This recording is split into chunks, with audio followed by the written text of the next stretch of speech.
CPM-ന് തലവേദനയായി തെരുവിലേക്കും പരസ്യ വെല്ലുവിളിയിലേക്കും നീളുന്ന പ്രാദേശിക വിഭാഗീയത. ദീർഘകാല തർക്കങ്ങൾക്ക് പോലും പരിഹരിക്കാതെ വിഷയം വഷളാക്കിയതിൽ ജില്ലാ സംസ്ഥാന നേതൃത്വത്തെയും അണികൾ പ്രതിക്കൂട്ടിലാക്കുന്നു. ഏരിയ കമ്മിറ്റി പിരിച്ചുവിട്ടതിന് പിന്നാലെ സ്ഥാനമൊഴിയുന്നതായി കാണിച്ച് Kulasekharapuram south local committee secretary B. Krishnakumar തന്റെ പാർട്ടി ഇന്നിംഗ്സ് ഡിക്ലെയർ ചെയ്യുന്നതായി വാട്സ്ആപ്പ് ഗ്രൂപ്പ് വഴി അറിയിച്ചു. CA2 VS പക്ഷ പോരും VS പിണറായി പക്ഷ പോരും കടന്നു വന്ന പാർട്ടിയാണ് CPM. എന്നാൽ അന്നത്തെ വിഭാഗീയതയും ഇന്നത്തെ വിഭാഗീയതയും തമ്മിൽ സാമ്യമേതുമില്ല. ആശയതർക്കങ്ങൾ മുൻനിർത്തിയുള്ള അധികാരം പിടിക്കലായിരുന്നു അന്നത്തെ രീതി.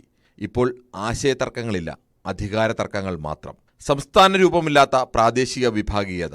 അണികൾ തമ്മിലുള്ള പോര് തെരുവിലെത്തി. നേതൃത്വത്തെ പരസ്യമായി വെല്ലുവിളിക്കുന്നു.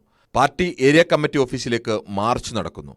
ആലപ്പുഴയിൽ നിന്നുള്ള യുവ നേതാവ് BJP-യിലേക്ക് പോയി. ഇപ്പോൾ കൈവിട്ടുപോയത് കഴിഞ്ഞ കുറേ കാലങ്ങളായി പുകയുന്ന തർക്കങ്ങളാണ്. ഇതൊക്കെ നടക്കുമ്പോഴും സംസ്ഥാന സെക്രട്ടറി MV ഗോവിന്ദന്റെ പ്രതികരണം ഇങ്ങനെ: കരുനാഗപ്പള്ളി ഏരിയ കമ്മിറ്റി പിരിച്ചുവിട്ട് അഡ്ഹോക് കമ്മിറ്റിക്ക് ചുമതല നൽകി. പക്ഷേ പ്രശ്നങ്ങൾ അവസാനിക്കുന്നില്ല. Kulasekharapuram south local committee secretary ചുമതല ഒഴിയുന്ന വിവരം പാർട്ടി വാട്സാപ്പ് ഗ്രൂപ്പിലൂടെ പരസ്യമാക്കി. ഗ്യാലറിയിലിരുന്ന് കളി പ്രോത്സാഹിപ്പിച്ച നേതൃത്വത്തെ കണക്കിന് പരിഹസിക്കുന്നതാണ് B. കൃഷ്ണകുമാറിന്റെ കുറിപ്പ്. കരുനാഗപ്പള്ളിയിൽ നിന്നുള്ള ജില്ലയിലെ 2 പ്രധാന നേതാക്കളാണ് ഇരുപക്ഷത്തിനും പിന്നിലെന്നും ജില്ലാ സെക്രട്ടറി ഇതിൽ ഒരു പക്ഷത്തിനൊപ്പം നിൽക്കുന്നുവെന്നും അണികൾക്കിടയിൽ ആരോപണമുണ്ട്.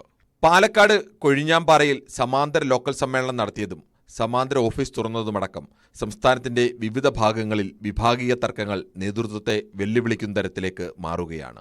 യഥാസമയം തർക്കങ്ങൾ പരിഹരിക്കാതെ പ്രശ്നങ്ങൾ നീട്ടിക്കൊണ്ടുപോകുന്ന സംസ്ഥാന നേതൃത്വത്തിനെതിരെയും ഒരു വിഭാഗം അണികൾ വിമർശനം ഉന്നയിക്കുന്നു. Political desk, News 18.